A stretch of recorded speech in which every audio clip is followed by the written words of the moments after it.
Bonjour à tous.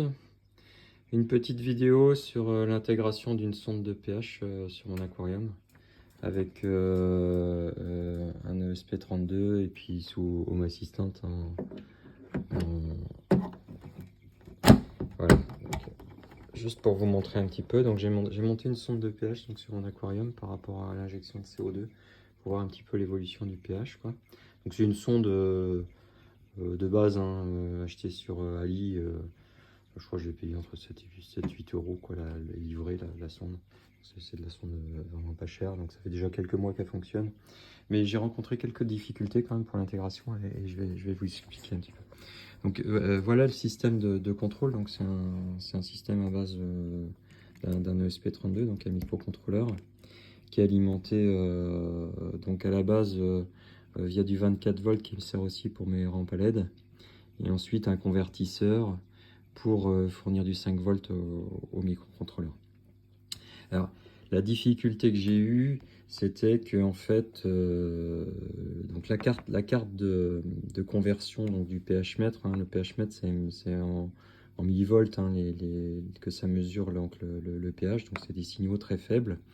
Et donc la carte de pH mètre amplifie cette valeur pour que le SP puisse lire la valeur de la sonde et convertir. Donc on utilise une entrée de conversion analogique digitale pour lire la valeur de pH. Alors la difficulté que j'ai eue, c'est qu'en fait, il y a des fuites j'avais des fuites au niveau de l'alimentation et donc je me retrouve avec un petit peu de courant résiduel au niveau de tension résiduelle au niveau secteur.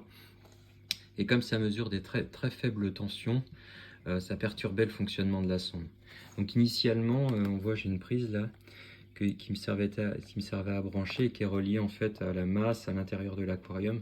Donc je mettais l'eau de l'aquarium à la masse de la sonde ici pour avoir un signal pH correct, quoi. Mais il y avait quand même des courants de fuite et ça dérivait et beaucoup de problèmes de lecture de pH, quoi. Et surtout dès que j'allumais l'éclairage, avec les rampes néon, c'était la catastrophe, quoi. Donc j'avais initialement un convertisseur là à partir du 24 volts. Donc le 24 volts qui est produit, c'est aussi un convertisseur. Normalement on est isolé au niveau du secteur, il n'y a pas le secteur.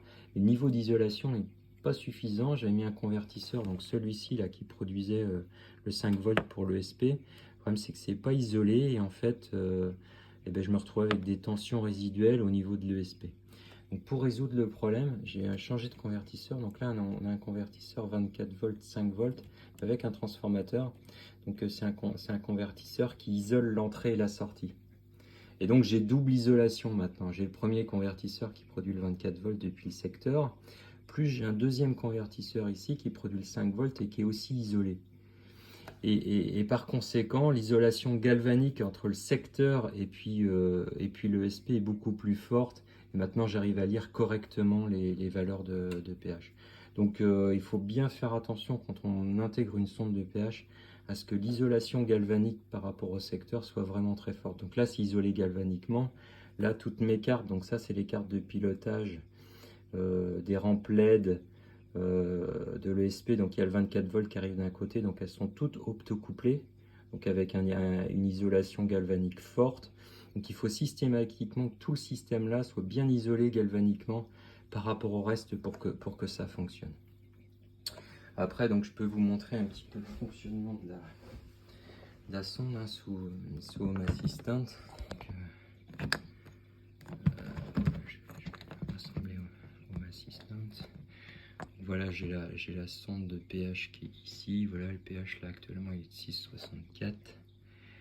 On peut aller voir, j'ai recalibré hier en fait. Donc voilà la variation de pH. Si j'affiche plus, on va voir la calibration que j'ai faite hier. On va sélectionner par exemple une semaine. Voilà.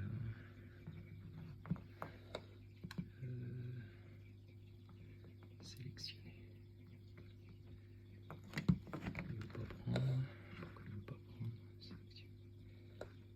Voilà, donc on voit les variations, on voit que j'ai recalibré la sonde hier.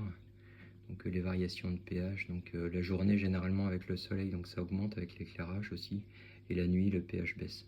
Ça augmente, ça baisse, ça augmente, ça baisse. Et si on fait de l'injection de CO2, ce que j'ai fait hier, un peu plus fort, le pH a baissé. Donc la sonde en fait elle sert à vérifier ça, le pH.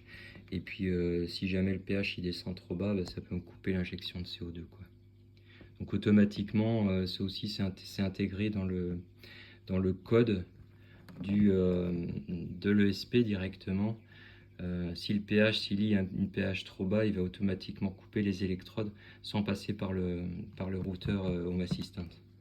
C'est intégré dans le code. Voilà, je suis parti où je voulais pas. Voilà.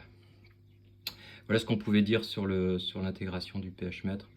La durée de vie des sondes, ça a l'air d'être assez variable. J'ai lu qu'une sonde, les sondes de grande qualité, qui vendent sur les systèmes genre d'aquarium bien connus, quoi, elles peuvent durer jusqu'à 3 ans. Là j'ai une sonde à 7 euros, bon ça fait déjà 6 mois qu'elle est dessus, elle fonctionne encore. À savoir que les sondes c'est du consommable a priori, donc elles peuvent faire 1 an, 2 ans, 3 ans. Là j'ai vérifié, bon, apprenez bien les pH. J'ai refait un calibrage, j'ai pas eu beaucoup à